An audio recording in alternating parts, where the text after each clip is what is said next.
Hey, welcome to What the Fuck. Very scruffy today. I've not bathed in a couple days.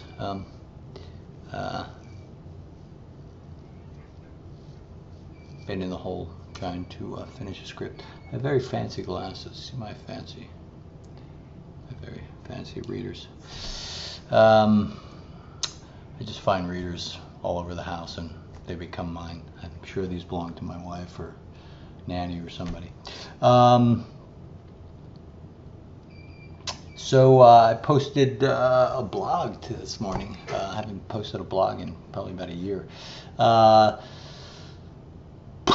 Just to remind folks about the fan challenge, and if we beat season 5 in any capacity in key demos, I believe I'll be showing up someplace to celebrate and watch an episode, one of the last episodes of the season with... You hear my fucking bird out there? It sounds like somebody's strangling him. It's probably my 6-year-old. So that's going on. Premiere happens soon. 10 days? What is it today? Today is the 30th. 30 days has September, April, June, and November. 31. So yeah, 10, 11 days. All that's going good. I'm writing episode 10. Trying to, it's hurting me. It's hurting my brain. It always hurts more towards the end of the season. It's all... It just hurts. It just hurts me. So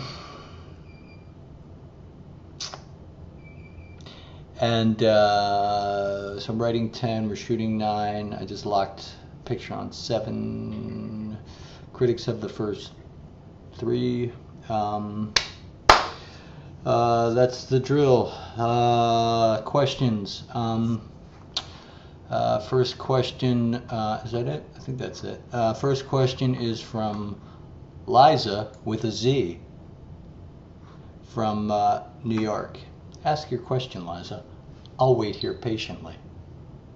I wanted to know if you ever received any kind of blowback or criticism from critics in reference to the gun violence on Sons of Anarchy, the illegal guns, the legal guns, and the violence, and if that has any reflection as to the lack of Emmy noms for Sons of Anarchy. Here's my experience with critics.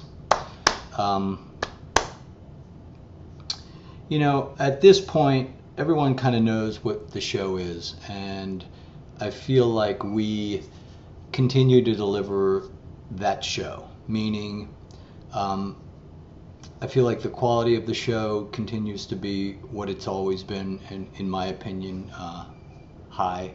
That the story, the type of stories we tell, you know, the balance of humor and character and action has always, you know, we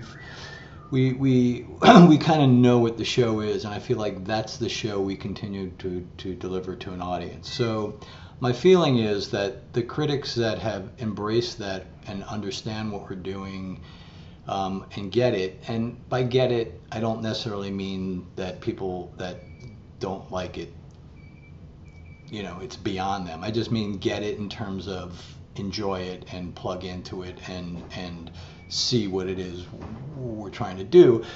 My sense is those critics will continue to like what we're doing in, you know, varying degrees, and the people who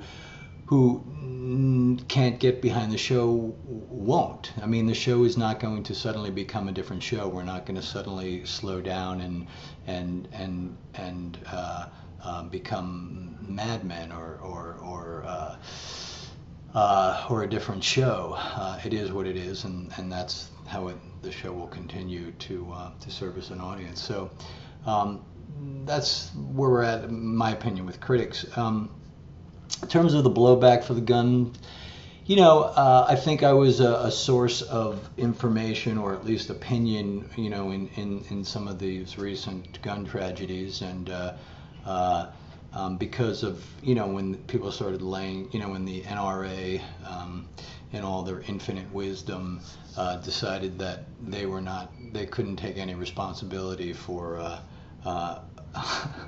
for any of the gun violence in the country, so they laid it at the feet of essentially Hollywood and their mental health care system. So I had an opinion about that. I still have the same opinion about that. I'm not going to go into it here, but I've blogged about it. It's on my blog. I've talked infinitum about it.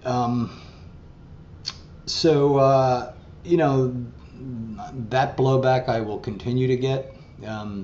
Again, it's like the people that sort of get it, understand how we use violence. People that don't, it'll always be an issue, and there'll always be blowback.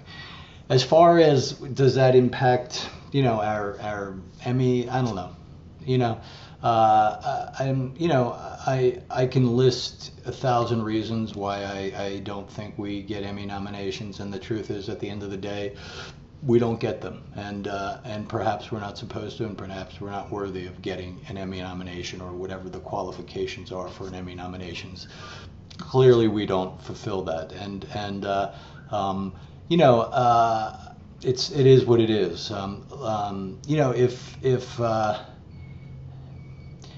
If we weren't getting Emmy nominations and viewership was continuing to dive, and the rhythm of the show was grinding to a halt, then there would be a bigger issue. But I feel like, the rhythm of the show continues to be what it is. We keep growing in popularity. We keep increasing our fan base. People, I think, tend to enjoy it, and so clearly we are doing something right, something that people enjoy. So I try to sort of hold on to that, and not get discouraged that perhaps I'm not getting the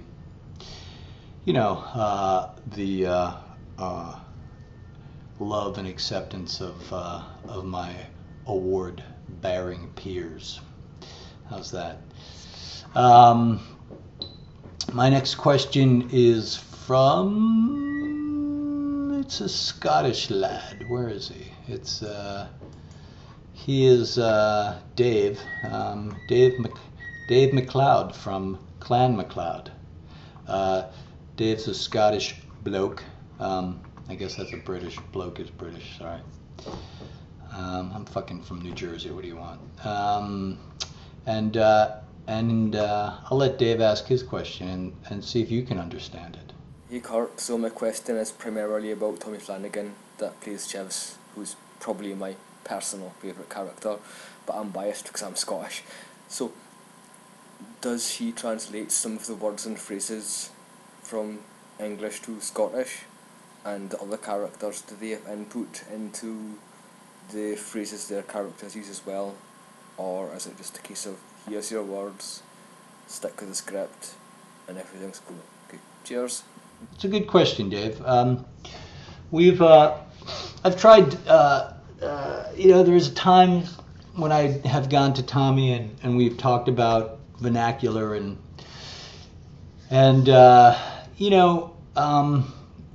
at one point I did try to write that. I tried to write to the vernacular, and it was just, it was a bad experiment. So what I basically do is I now sort of know the rhythm of Chibs, and and a little bit of his vernacular, and I write to that, and I think Tommy's natural rhythms ultimately take over, but I don't have him translate. It's not, the engagement and what they do is not that. I guess if the show was, we spent more time overseas in Scotland, and it was, but this guy, we played Chibs as being in the U.S. for a while now. So to me, most of that vernacular gets usurped by the vernacular of your locale. So organically, I think it works better the way it is.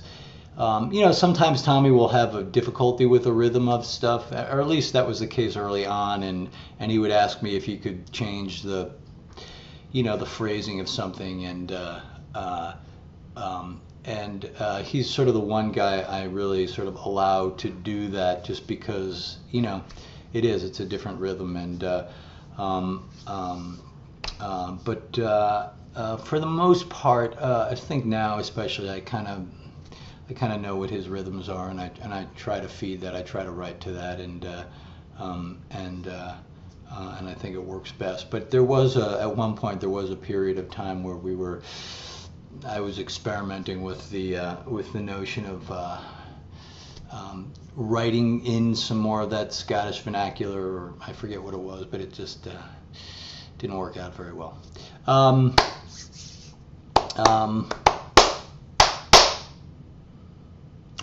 That's it.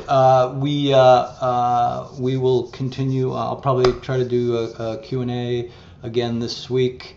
The after show, as I talked about last week, is a go. We have our host Chris. I never know how to pronounce it because I'm from New Jersey. Franjola,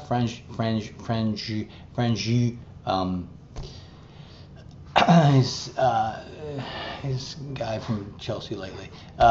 Is our guest is our host.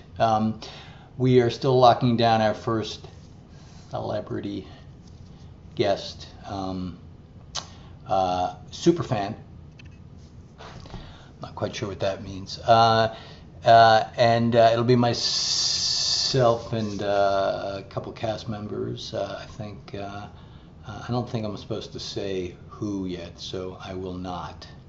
But that'll happen. It's called Anarchy Afterward. We were doing it for episode 1 and the finale, and some episode there to be determined in between there. Here's where you send your video clips, right there. And one more time. So keep asking questions, and I'll keep doing this for a minute. I think people are embracing it, or perhaps not.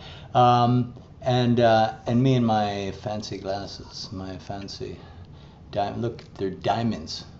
I have diamonds on my glasses. That's the way I roll here in Hollywood. My readers laying around the house, 6 diamonds. That's it. I will do. I'll do a Q&A. I think it's time for my medication. All right, kids. I love you. I love you. I love you. No, I love you.